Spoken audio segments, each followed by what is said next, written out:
Bien. D'abord, je suis très très heureux d'accueillir Vincent pour cette Vincent Darré pour, je dirais, cette fin de chaudron. Ah bon, c'est une fin de Ah oui, c'est une sorte d'apothéose. Voilà. C'est pour te mettre à l'aise. Mais a priori, il n'y a jamais de souci. Bon, je voulais juste dire quelques mots, Vincent, pour d'abord te remercier infiniment de nous consacrer un peu de temps. Je crois que l'audience est très attentive et a beaucoup d'appétit. Mais oui, de t'entendre, hein, de t'entendre. Alors, moi, j'ai préparé 2-3 mots d'introduction, mais très rapides. Vincent Darré. Alors, on va faire comme à la télé, hein, puisque je l'ai dit ce matin, on va se vous voyez, parce que c'est comme ça qu'on fait à la télé, hein, je crois. Vincent Darré, vous êtes un créateur impertinent. Très bien. Car de la mode, vous officiez pendant 20 ans de Fendi à Prada, vous entrez par effraction assumée et brillante dans le monde codé de la décoration et de l'architecture intérieure.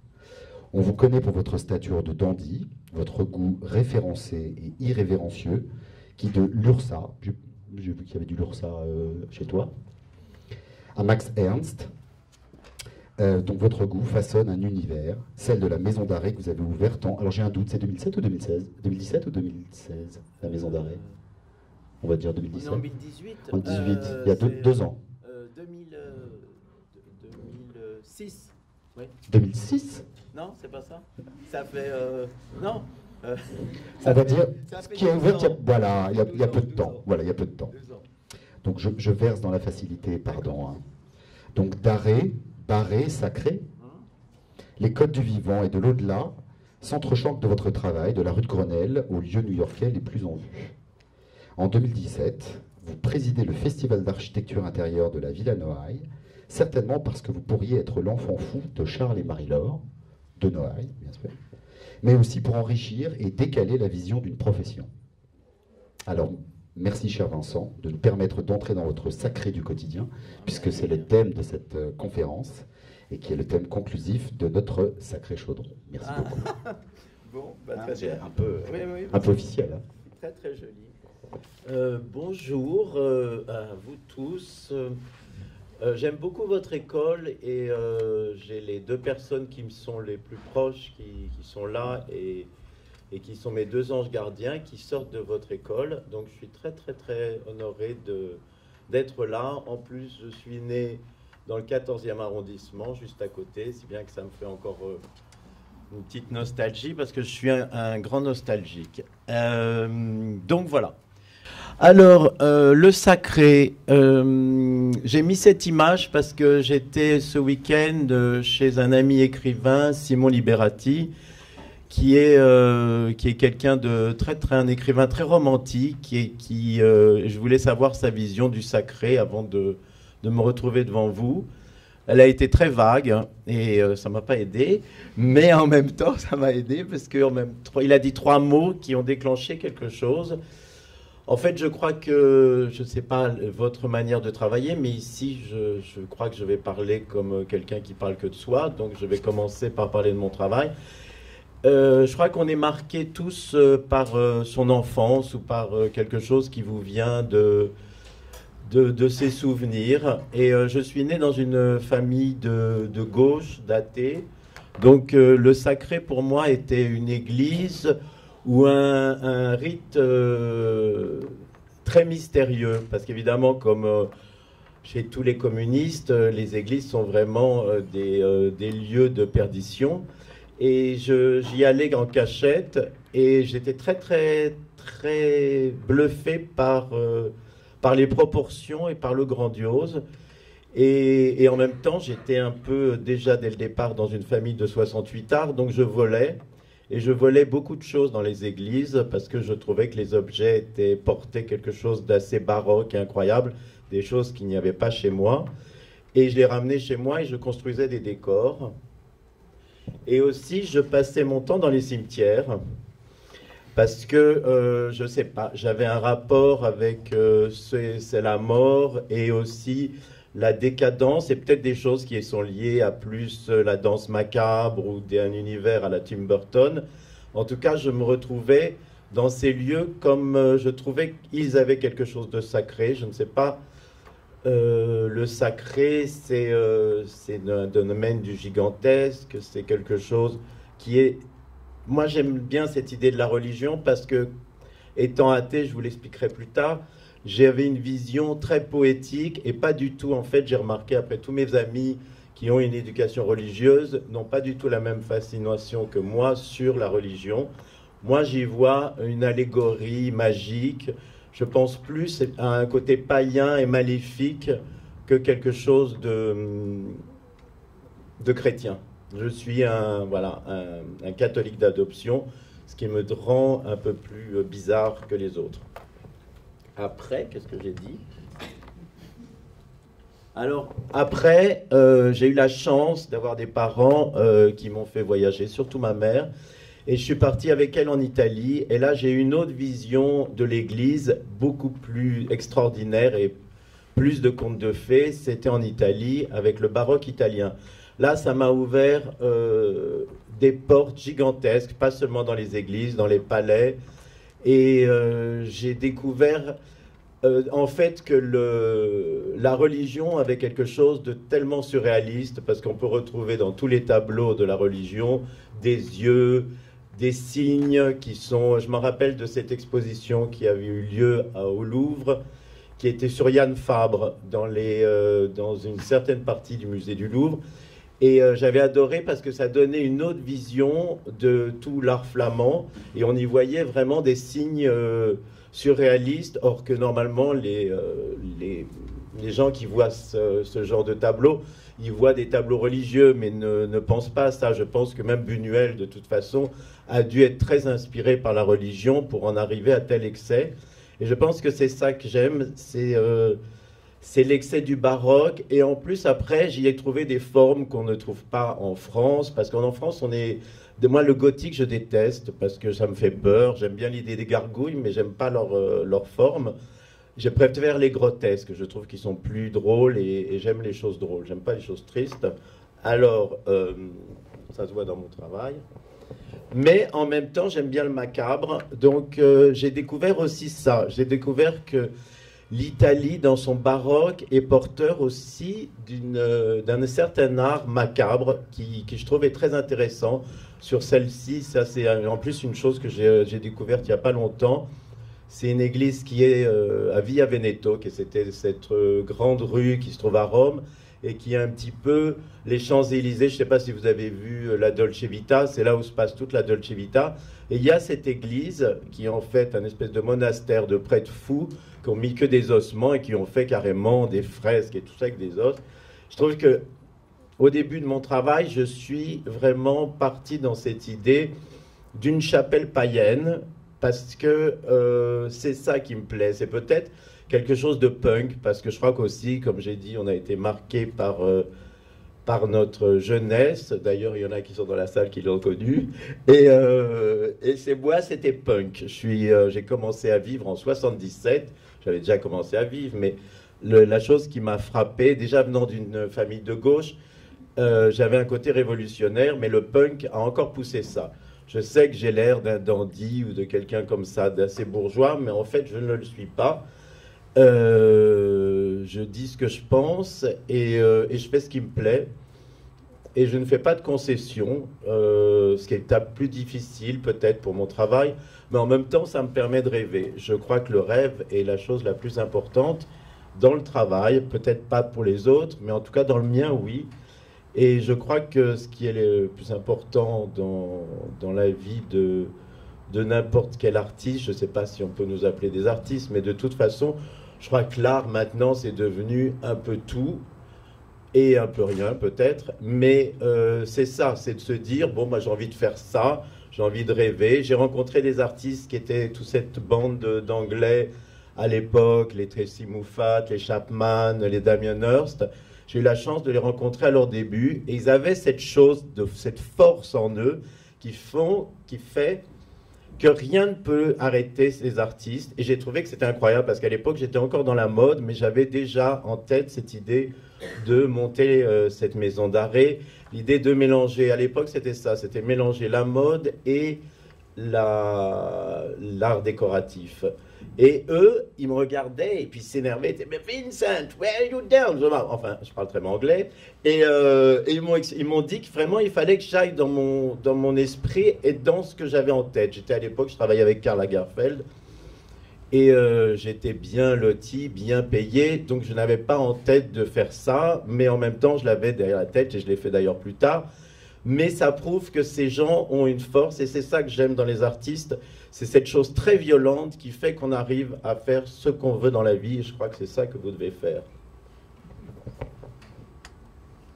Alors, dans ce voyage en Italie, j'ai vu aussi ce parc de Beaumarzeau, qui est un exemple total de l'architecture païenne pour moi, parce que c'est que des grotesques, des monstres, mais en même temps très sacrés, parce qu'on pense que, je ne sais plus l'histoire de ce parc, mais on réfléchit en voyant ça, il y a d'autres monstres que celui-là, et on réfléchit en se disant qu'est-ce qui a été fait, pourquoi celui a été fait, peut-être pour des danses et des messes noires, mais je pense même pas, je pense que le baroque était mêlé dans tout ça.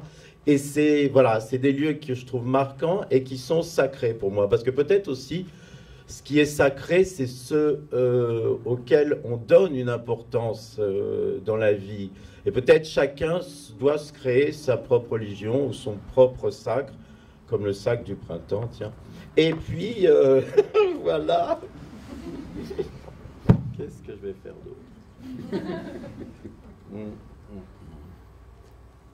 Oui, je parlais de ces lieux abandonnés parce que je crois que pour moi, les usines abandonnées ou des châteaux abandonnés en deviennent sacrés parce qu'il y a dans cette architecture abandonnée une vue de l'espace. Et je pense que ça donne une lumière dans le... J'ai vu là dernièrement, je suis allé à Tanger, j'aurais dû le mettre d'ailleurs, et il y a un palais qui n'a pas été fini, qui est un délire total. On croit que ça a été fait par Gaudi ou par je ne sais quel excentrique. Et il y a des poissons, des colonnes, et cette espèce de structure, ce squelette sur la ville de Tanger est encore plus beau, j'imagine, que s'il avait été fini, parce qu'il a dû être fait dans les années 60-70. Mais justement, l'infini donne à l'architecture quelque chose d'encore plus libre. Moi, mon rêve, ça serait de prendre une ruine et de mettre quelques vitres et que c'est ça une maison. Je pense, je m'en rappelle, Ricardo Bofill, dans les années fin 70, a fait à Barcelone, je ne sais pas si vous le connaissez, vous devez regarder ça, c'est extraordinaire. Ça s'appelle La Fabrica. Et c'est un lieu, il a récupéré une usine, et il y a des cyprès, il y a une végétation qui grimpe à l'intérieur, et c'est là où il a fait son studio. Et je pense que c'est sa plus belle réalisation. Or, évidemment, ce n'est pas sa totale architecture, mais c'est une très belle allégorie de l'architecture. Prendre un espace qui est à moitié abandonné et reconstruire un autre espace qui l'est presque aussi. Si j'étais architecte, je ne le suis pas, je suis juste décorateur. D'ailleurs, je trouve que c'est important de dire les choses. Il y a beaucoup de choses en ce moment, des gens qui se disent architecte d'intérieur au lieu de décorateur. Moi, je trouve que décorateur, c'est plus art décoratif. On fait partie d'un métier où justement c'est une lettre noblesse d'être un décorateur. C'est pas péjoratif, mais c'est un peu comme politically correct, où on doit dire, enfin bon.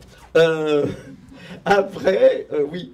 Donc voilà, je trouve que aussi dans les murs abandonnés, il y a une patine qu'on retrouve nulle part. Il y a plein de gens qui essayent de faire des trompe-l'œil. De toute façon, je crois que vous connaissez la Villa Médicis à Rome, qui a été faite par Balthus. C'est un petit peu son idée des murs un petit peu abandonnés. C'est resté le must dans ce genre-là. Moi, je trouve plus intéressant son château à Vignatello, où là, justement, c'est un palais abandonné, où il a mis quelques meubles et on ne sait plus qu'est-ce qu'il a fait ou qu'est-ce qu'il n'a pas fait. Mais bon, son travail à Villa Médicis, c'est magnifique aussi. Alors... Oui, après, en fait, moi, je raconte en fait mon travail. Après, je vous montrerai, j'ai fait un livre. Mais je pense que mon travail est lié avec la vie. Là, j'ai mes amis qui sont là, qui sont des gens avec qui j'ai vécu plein de choses. Et ils le savent, je crois qu'on est marqué aussi par les rencontres qu'on fait. J'ai eu la chance de rencontrer des gens au Palace comme Pierre Le Tan, qui m'a ouvert les portes des livres en me montrant Bérard, Jean-Michel Franck, à une époque où personne encore n'avait fait de livre là-dessus. Il y a eu évidemment André Poutman, j'ai rencontré sa fille dans une fête punk, et voilà, j'ai eu la chance d'avoir André Poutman comme ami, qui m'a aidé, et aussi François Baudot, quelqu'un qui est mort, mais qui était une personne extraordinairement cultivée pour les arts décoratifs, et tous ces gens parlaient. Parfois c'était saoulant, on n'avait vraiment pas envie de les écouter, mais quand même, ils avaient des bibliothèques énormes. J'ai vu les revues de l'Œil, c'est là où j'ai découvert. Si vous ne connaissez pas l'Œil, cette revue des années 60, courez voir des numéros de l'Œil, vous comprendrez plein de choses, parce que c'est une des seules revues qui met en valeur l'art moderne, l'architecture et l'ancien, les vestiges, les antiquités, avec des couvertures plus belles les unes que les autres, une calligraphie et une mise en page d'un modernisme extraordinaire. C'est l'époque vraiment 60, donc c'est ce qu'il y a de plus beau, avec pour moi l'époque du dadaïsme, où dans les années 20, où les lettres prenaient une place très importante dans la conception d'une page. Et voilà, l'Œil est... et c'est des gens comme ça qui m'ont fait connaître, et j'ai passé des journées entières à feuilleter l'Œil. Et là, je parle de ça parce qu'en fait, après, j'ai rencontré un grec et j'ai découvert un autre genre du sacré, c'est le sacré grec. Et ces églises sont orthodoxes, sont totalement différentes. Tout est basé sur cette espèce de mur doré et ces ex-voto. Et ça m'a donné encore une autre ouverture sur un surréalisme totalement différent. L'idée d'aller montrer un bout de sein, un bout d'œil pour demander la grâce... je trouvais que c'était étonnant, quoi, d'aller avec un morceau de son corps et en aluminium ou en argent et attendre un miracle. De toute façon, je crois que les miracles, vous pouvez les attendre, mais vous pouvez les faire vous-même aussi. Je vous le conseille. Et voilà. Et ces rites orthodoxes sont encore plus païens. J'ai vu ça aussi à Naples, je vais vous en parler après, qui sont limite, c'est ce que j'aime, c'est, j'ai jamais été là à Séville où il y a ces fameuses processions, où c'est de l'hystérie. Moi j'adore quand les gens deviennent fous et hystériques pour une religion, et pas dans le mauvais sens, hein, pas de ce qui se passe en ce moment, mais plutôt avec la Madone, il l'insulte, il l'adore, ça c'est beau. Après, donc, j'ai été à Naples, avec ce grec, et il m'a présenté, à l'époque, il y avait un galeriste qui s'appelait Lucia Melio. Je vous parle en même temps des choses par hasard, parce que je crois qu'il y a des noms qui se perdent, et c'est bien d'en parler, parce que ce monsieur, c'était Lucia Melio, c'était un grand galeriste qui avait amené Andy Warhol en Italie, et qui a lancé Chambly, qu'il a connu vraiment comme lui partait. Il est parti dans une exposition à une FIAC d'alors, et il n'avait même pas de quoi encadrer les tableaux de Chambly. Il les a punaisés sur des murs, et en 2 secondes, la galerie d'à côté a tout acheté. Et c'est ça qui est magique, c'est qu'à Naples, il se peut se passer des miracles comme ça. Et donc, cette amie qui travaille avec Lucia Melio, qui était une lesbienne, elle est toujours, elle a une galerie d'ailleurs, pièce unique, qui continue l'œuvre de Lucia Melio, et c'est la chapelle de San Severo, qui est la preuve qu'on peut faire une chapelle totalement païenne, et elle a été faite par le comte di San Severo, qui est un fou alchimiste. C'était l'église préférée des surréalistes, et en fait tout est invention. Là on voit peu, mais parce que ce qui est très connu, c'est ces 3 statues qui sont voilées. Et ça, on trouve ça beaucoup en Italie. Et en fait, le type était complètement dépravé. Il était amoureux d'une princesse qui, évidemment, ne voulait pas de lui parce qu'elle savait qu'il a mauvaise réputation. Il allait mourir d'une syphilis. Donc, il veut sauver sa place au paradis. Et il fait cette chapelle pour se sauver. Et là, il invente évidemment des procédés. Par exemple, les fresques sont presque fluorescentes. Il a inventé un procédé de pigments presque fluo.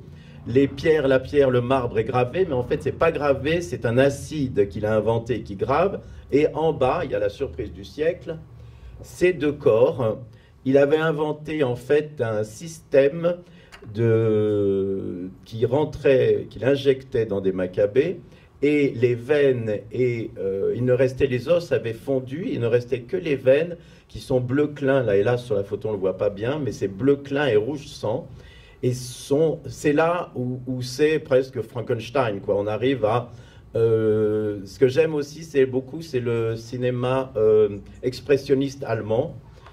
Et ça, j'avais évidemment avec Karl ce goût en commun. Enfin, écoutez, parce que l'expressionniste allemand est la base de tout art. Et puis là, on retrouve tout le départ de beaucoup de choses. Et évidemment, ce n'était pas inventé, évidemment, par des Allemands, parce que quand même, on a un peu de culture. Bon, enfin, je vais arrêter. Et voilà. Et je pense que c'est assez incroyable d'arriver au baroque italien et de passer au... cinéma expressionniste allemand, parce que c'est deux opposés, mais c'est là que l'opposé est intéressant. C'est mes deux goûts que je préfère au monde, en fait. Et je trouve que cette chapelle représente ça. Le type a fait aussi là-haut, il y a deux statues qui sont du même sculpteur. Elle, toute voilée, là, celle qui voudrait atteindre, qui n'arrive pas à voir, et lui qui sort d'un filet bourré de crustacés, et pour essayer de se sauver et d'avoir le ciel. Je ne sais pas s'il l'a eu, mais cette église est d'une des choses les plus extraordinaires que j'ai vues dans le genre sacré, où le sacré est pire que sacré. Alors, justement, je m'en suis inspiré quand j'ai ouvert la maison d'arrêt, qui était mon premier projet, qui se trouvait rue du Mont-Tabor. Et j'avais appelé la maison d'arrêt, au départ, je voulais l'appeler la maison d'arrêt d'essai, parce que j'aime le cinéma de Godard, j'aime toute la nouvelle vague, et je trouvais que l'idée de faire une galerie expérimentale, parce que mon idée c'était un petit peu le groupe Vian Wernerstatter, c'était de mélanger des gens qui viennent un peu de tous les horizons, mes amis en particulier, qui soi-disant sont pas soi-disant, qui sont peintres, qui sont artistes, écrivains, en fait, bon, tout. C'est filmé, hein. Ah oui, mais non, mais ça vous pourrez couper. Mais, et donc, je trouvais que l'idée de faire comme une chose expérimentale, parce que je trouve que ce qui est le plus amusant, c'est pas quand on finit les choses, c'est quand elles sont expérimentales et qu'elles ne sont pas finies. Mais ça, c'est... J'ai rencontré quelqu'un qui était comme moi, c'était Miuccia Prada, je travaillais avec elle, elle avait aussi cette chose du pas fini, que je trouve assez chic, mais parfois ça peut être bricolage, mais moi j'aime bien le bricolage.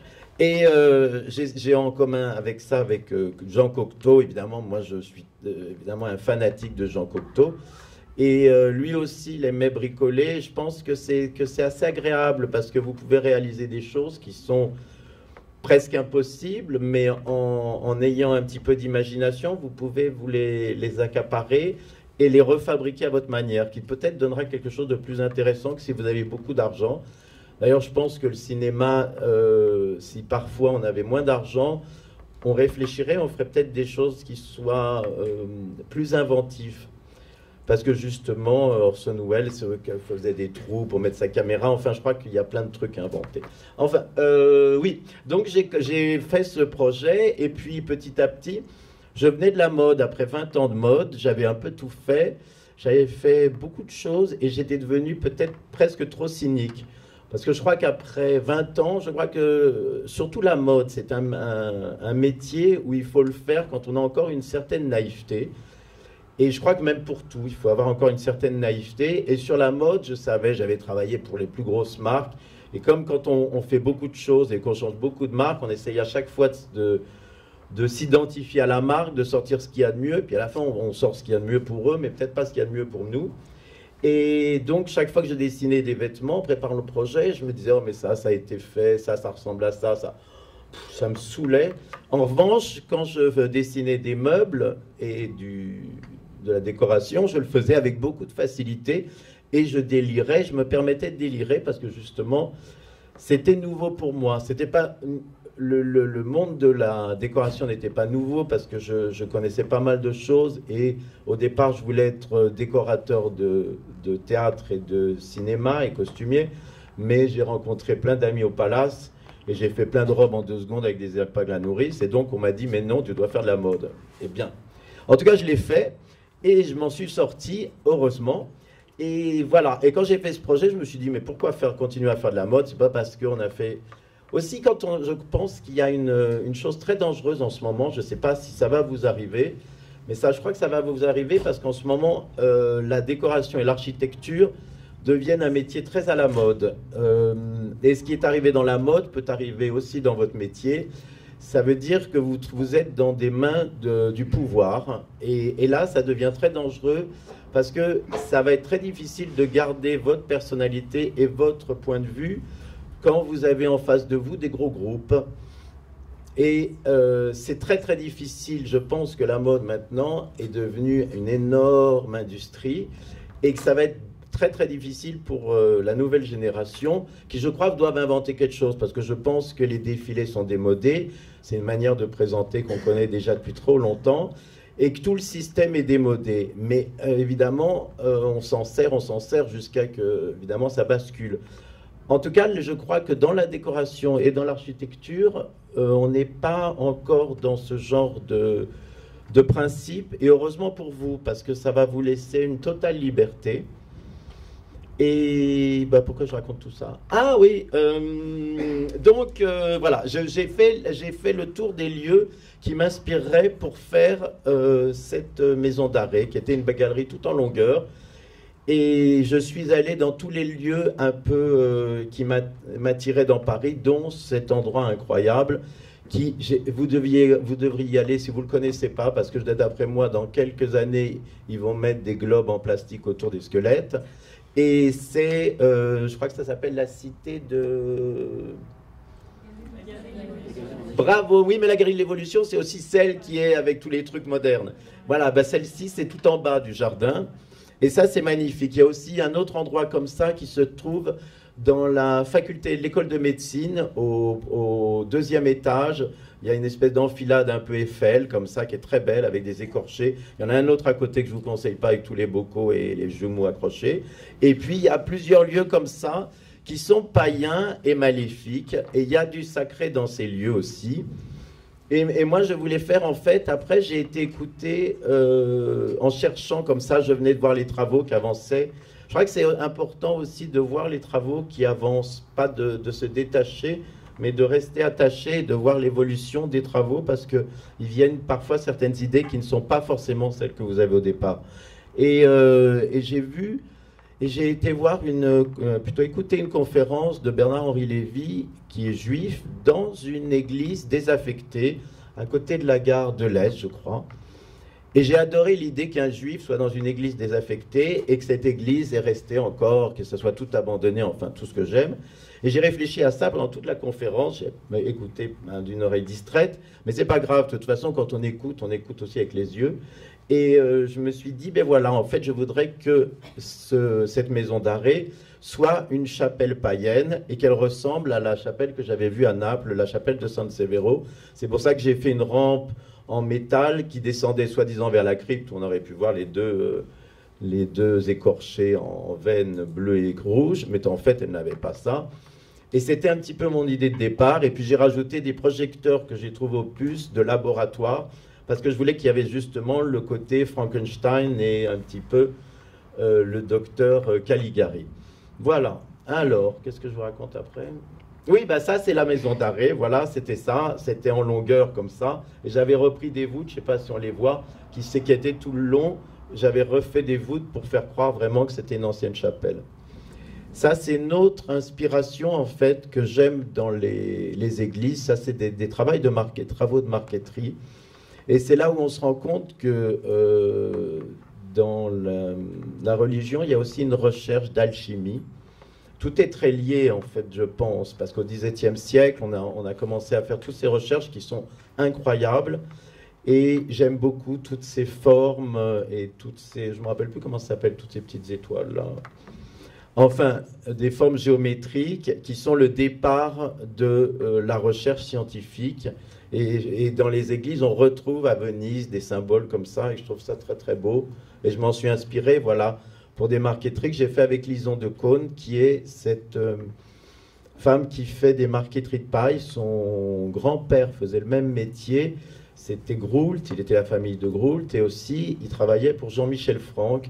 Si bien, ce qui est merveilleux à Paris, c'est que vous aurez la chance de travailler avec des artisans. Je crois beaucoup à ça. Maintenant, je pense que notre force, elle est dans l'artisanat. Et quand on voit des gens comme Lison qui font un boulot de fou, il y a la même chose dans le bronze, il y a la même chose dans les boiseries, il y a la même chose dans le cristal, dans tout ça. Et je crois que c'est intéressant dans notre travail de faire travailler ces gens-là parce que ça nous ajoute... C'est bien le côté français, même si souvent les Français sont énervants. Et après, bon ben voilà, je voulais vous parler aussi de cette architecture d'église qui a été faite dans les années 60-70 et que je trouve assez extraordinaire parce qu'on je crois qu'on donnait totale liberté à des architectes pour faire des folies. Et je ne sais pas si vous en avez vu, il y en a parfois en banlieue, partout, des espèces de monstres en béton. Et voilà, hop là. Et ça, c'est celle que vous connaissez évidemment de Tadeu Dando. Et puis, ça, c'est celle de Le Corbusier. Et puis, voilà.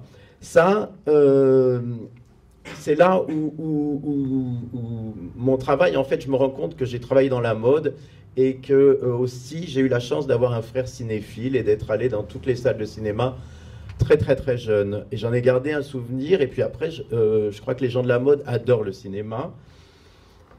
Et là, c'est l'inquintessence des arts décoratifs parce que c'est l'Inhumaine de Marcel L'Herbier, c'est Mallet Stevens qui fait les décors, c'est Fernand Léger qui travaille, Paul Poiret qui fait les costumes, Belperron ou Boivin qui fait les bijoux. Enfin, le générique est démentiel. Si vous n'avez jamais vu ce film, regardez-le, parce que c'est l'inquintessence du modernisme de cette époque et d'une liberté aussi, parce que, en fait, Marcel L'Herbier était une facture beaucoup plus classique qu'eux, mais il a su voilà, prendre des gens. Sonia Delaunay aussi, après, a travaillé dans l'argent, je crois. Et voilà, je pense que le cinéma est aussi un mélange de... C'est là où je voulais vous parler aussi de ma manière de travailler. En fait, comme je devais faire décorateur et de cinéma et d'opéra ou de théâtre, en fait, j'ai quelque chose de très théâtral. C'est là où le sacré aussi m'est proche. C'est parce que je vois à chaque fois qu'on me propose un nouveau projet, je me raconte des films. Et au lieu de faire un travail classique, je pars déjà d'une idée d'un scénario dans lequel je me raconte une histoire, que je raconte souvent aux clients, ça leur plaît. Et c'est plus ça qui va me faire partir. Et je pense par exemple que c'est une époque, je ne sais pas si vous avez vu La Belle et la Bête, c'est là aussi, Jean Cocteau fait appel à Christian Bérard qui s'occupe des décors et des costumes. Et évidemment, là aussi, il y a une sacralisation du décor, parce que tout est poétique, c'est un film féerique. Et c'est intéressant de voir que, à l'époque, le cinéma faisait appel à des gens de la mode, puisque Bérard travaillait dans tous les magazines du Vogue ou Harper's Bazaar. À côté, ça, c'est la boutique de Guerlain, qu'il avait décorée. Je crois que ça existe encore, ça. Et il avait fait aussi la boutique de Schiaparelli, Place Vendôme, où il avait fait avec Jean-Michel Franck une cage... Et ça, c'est Tony Duquette, je ne sais pas si vous connaissez. C'est très mauvais goût, mais moi j'aime bien le mauvais goût. Et c'est un fou américain qui a travaillé pour Minelli. Minelli, c'est le père de Liza Minnelli, et c'est Vincent Minelli. C'est lui le plus grand coloriste d'Hollywood et le roi du cinéma en Technicolor. Et tous les décors sont faits par ce fou de Tony Duquette qui a, je ne sais pas si vous avez vu des photos, il y a eu dans des derniers, dans des AD et tout ça, il a refait un palais à Venise en mettant des corails partout. Ça, c'est le travail de Tony Duquette, voilà, c'est ce genre de choses, mais encore plus chinoiserie. Et je trouve ça intéressant de se dire que à une époque, les gens collaboraient dans le cinéma avec des artistes, des graphistes, des illustrateurs, et ça élevait, je pense, l'univers de tout le monde dans une autre dimension. Et donc c'est pour ça, par exemple, je vous parlais de mon idée de présenter aux clients. Par exemple, pour moi, on m'avait proposé de faire l'hôtel Montana. Je vais boire un peu d'eau, j'arrive plus.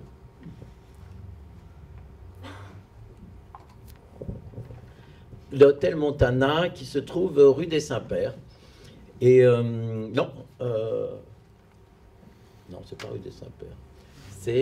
C'est à côté du Flore, c'est rue Saint-Benoît. Voilà, merci Françoise. Rue Saint-Benoît. Et ce qui est amusant, c'est que c'était un vieux club. Et comme à l'époque, c'était André qui a fait le Baron et tout ça, et Olivier Zam, qui m'ont présenté à Jean-Yves Le Fur pour faire cet hôtel. Et cet hôtel, j'ai dit à ma mère, au départ, on m'a proposé que le bar, parce que l'hôtel n'était pas le même propriétaire. Et ma mère m'a dit, mais je me rappelle très bien, ce bar, j'y allais parce qu'elle était existentialiste. J'ai failli me faire dépuceler là, au Montana. C'était un bar, les caves et tous les existentialistes. Bon. Et moi, je me suis dit, c'est drôle de faire croire que ce club est toujours existé. Donc, j'ai essayé de pas trop changer, de rajouter des papiers peints, des trucs. Bon, ça a été un succès. Et après, on a fait l'hôtel. Et l'hôtel, je me suis dit, en fait, si j'étais un étranger, qu'est-ce que j'aimerais trouver à Paris ?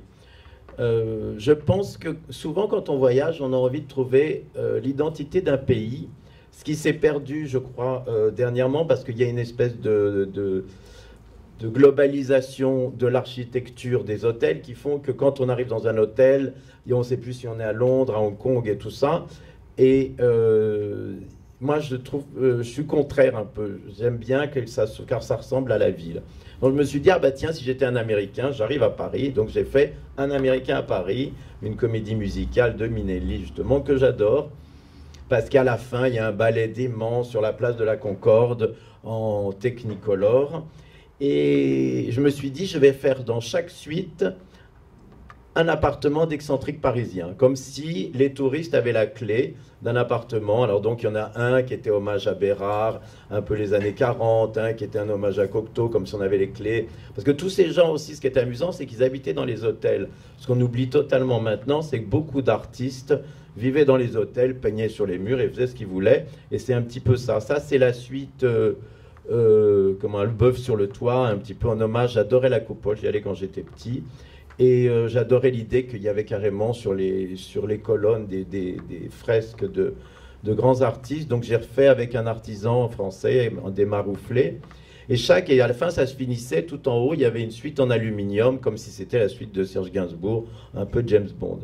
Voilà. Après, j'ai fait cette maison de couture Schiaparelli.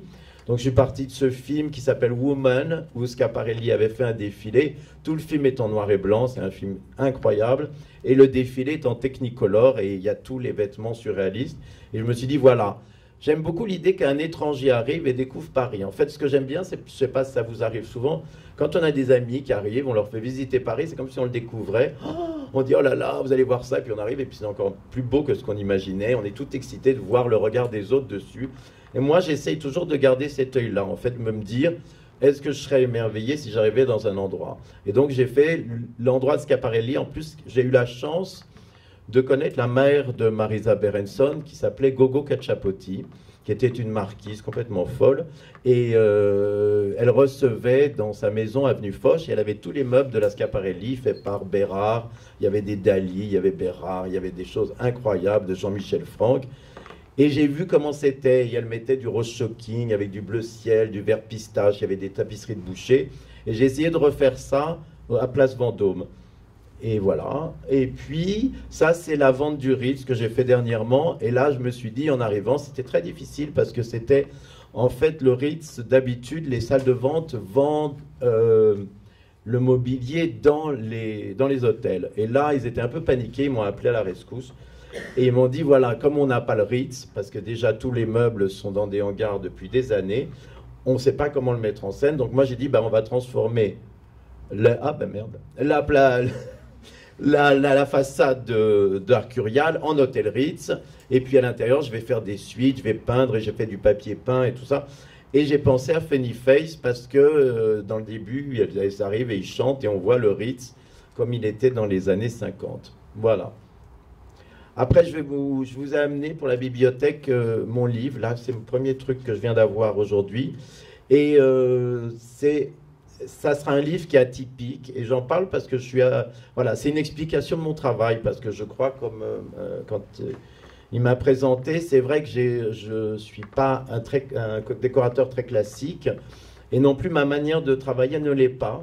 Je crois que vous l'avez compris, là, au fur et à mesure, je vous ai déliré. Mais donc, j'ai pris à chaque fois, j'ai dessiné dans tout le livre, en faisant des ouvertures de chapitres, en mettant mes petits dessins que je fais et tout ça. Et puis même en faisant des scratchbooks, là, c'est les trucs du palace. Et c'est pour montrer qu'en fait, ma vie est très liée à mon travail, et que c'est ça qui est intéressant, je crois, c'est qu'on doit toujours se souvenir de ce qu'on est et ce qu'on avait envie d'être, et de pouvoir vieillir en étant content de ce qu'on a fait. Voilà.